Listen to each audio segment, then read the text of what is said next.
precise in your timing. And Nina, congratulations for keeping us to time, and Abihu will bring you back on in about 15 minutes. So for the millions who are coming in on our live stream here and who are watching this conference, I'm going to do the impossible, which is to summarize, except it's not impossible because my very good colleague Sarah Carter has written me some notes.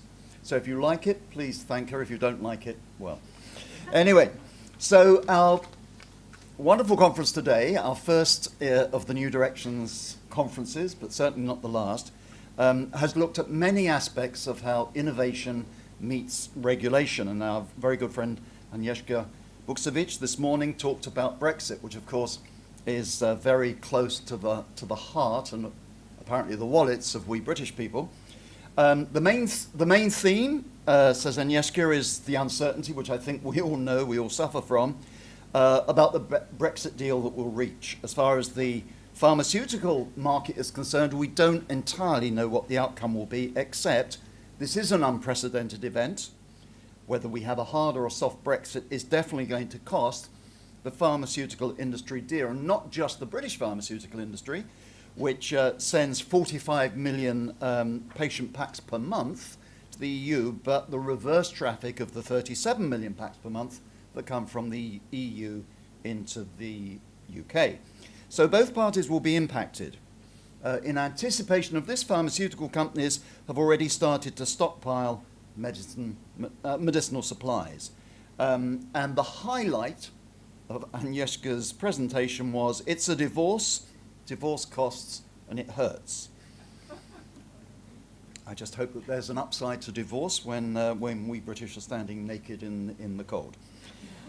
My namesake, James Hall, but we both stressed that we are not related, talked about the focus on switch, and he cautioned that we must ensure that this is based on true consumer need. And he gave the example of Zocor, which was a regulatory win of massive proportions, the first and only so far cholesterol-lowering medication to have OTC approval, but has been taken off the market because of lack of purchases. For a successful switch, says James, we must use meaningful research and data, stressing that knowledge and action leads to success. He stressed that the regulatory side is only half the battle, and no guarantee that a switch product will be a commercial success. We must ensure we have the right dose, the right presentation, cost, concept, and consumer management model. Engaging stakeholders is crucial when applying for switch, as the regulator's decision is influenced by other people's decision. And I think that's very good, because in Europe we have to say that recently we have produced almost no successful switches. The famous switches that we know of are from 20 or 30 years ago. Nina told us about Voltaren, Voltarol, as we call it here in the UK, switching in the 1980s. Nurofen switched in 1983, but most recently we've had almost no successful switches from the originator's point of view, although generic companies have done very well. Michael Hendricks, who is the great proponent of medical devices, told us that the new regulations will make life extremely difficult. In theory, they offer growth potential, but they could lead to a big shakeout in the market. He pointed out that the new regulations while pointing out that the new regulations offer areas of innovation, with the updated regulation permitting their use for prediction and prognosis. He bemoaned the lack of transparency in the decision-making process by the competent authorities. He used a word that, as we're live streaming, I'm not going to use, but you heard it earlier. The new regulations will also lead to additional time and costs for marketeers who must alter the class of their medical devices, with Michael warning that marketers may choose not to invest the time and money needed. 40% of substance-based medical devices will need to be reclassified, possibly leading to gaps in the market if products disappear. Dr. Alexis Roberts-McIntosh, who's sitting right in front of me, so I hope I get this right, Alexis, focused on digital health. Alexis urged that the industry should be bolder in adopting digital, stressing that every part of our life is being touched by digital, so why not healthcare? The demand from consumers for digital healthcare tools is evident, and we must do more as an industry to meet this. or risk being superseded by non-pharma players. The highlight is, as technology, artificial intelligence and big data advance, they allow us to deliver new and improved health products, and we will see democratization of services, including telemedicine. Artificial intelligence offers huge potential in data analysis and discovery, with Alexis highlighting that this is not about replacing experts, but augmenting the capabilities of our industry. Partnerships are crucial, and she stressed that bringing in outside expertise can help us to deliver a clear digital vision and strategy. Ralph Arbeck, who I have to say scored as our highest rated speaker in Barcelona, which is one of the reasons that we've invited him not only to here, but to Singapore. And I think it's going to be like Frank Sinatra's, every year you're going to have your farewell tour at our Nicholas Hall conferences.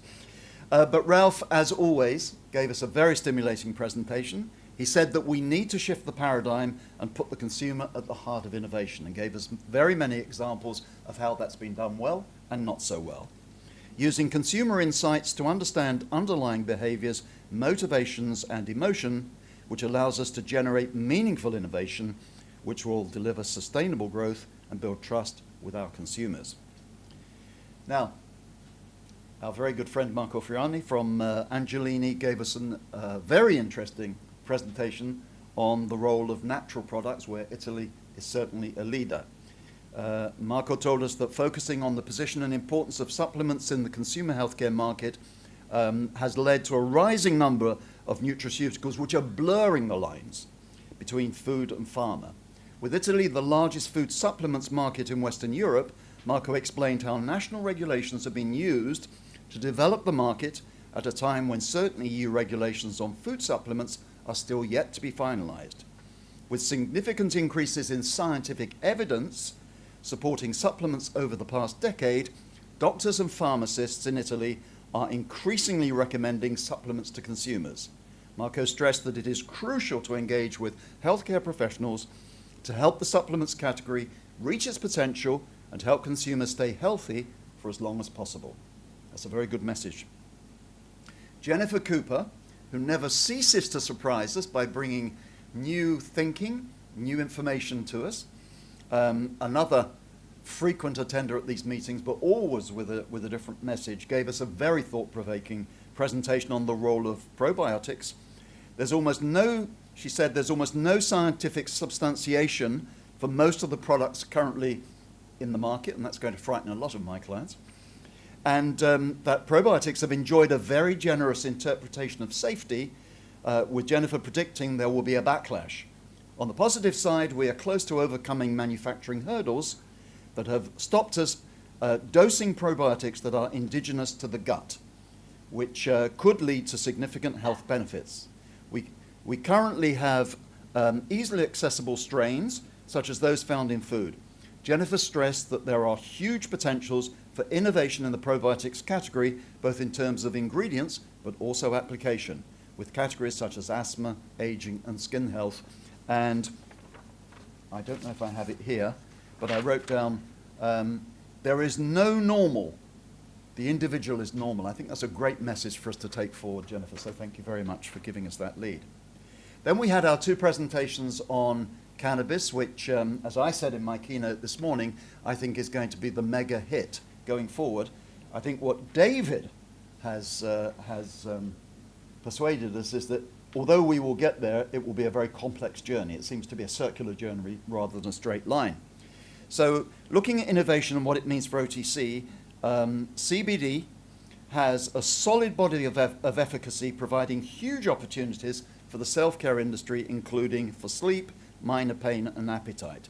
There is ongoing significant research, with the main focus of this on the prescription side, as companies think they'll get more exclusivity and potentially get funding from the government. There is still room for development for cannabis products, with a need to update food regulations to accommodate edibles, for example, while there must also be consistency across regulations for different products such as OTCs, natural health products, and foods.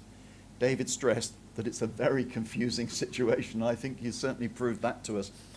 I'm an optimist, as those of you who come regularly to these conferences know, I always see the good side of life. I was born believing that there's good and better, and I think that this is a very interesting category. And I think that led us very nicely into Avihu's presentation, which we haven't completely finished yet because we'll come back for the question session. And although Avihu just gave us these 7 drivers, for the benefit of those coming into this conference through the live streaming, let me just repeat the 7 points that ended this very interesting, very eye-opening presentation. That the research base is growing. Secondly, that there is a high potential for CBD. That smoking cannabis for recreational purposes is a dying trend, that there is a growth of smart devices, that microdosing and accuracy is improving, that cannabis, medicated cannabis, is in line with the demographic trend towards the aging population, and interestingly, that we think women are potentially very high users. And I thought the most interesting point was the last one, which is the political change. 300 million people by 2020 will live in countries with the ability to buy medicated cannabis. Now, to me, that reflects consumers driving this market. Politicians are changing because there is a strong consumer belief in the category. We know from the UK of a highly publicised issue of where a mother campaigned because the use of cannabis was withdrawn from her child who was in intense pain. And there was such a political backlash that the Home Secretary stepped in and said that that situation would be changed for that individual. And I think that says that the law will be changed for many individuals. So those were the key findings of today's excellent conference, and I thank all our speakers. Nina later will thank everybody properly and do a close, but that's the summary of today. So James, we can now stop the live stream. Thank you very much to everybody who came in from the world at large, and we hope we'll see more of you in person here at the New Directions Conference in 2019? 2019. So I'll hand back to Nina, who will pick up the continuation of the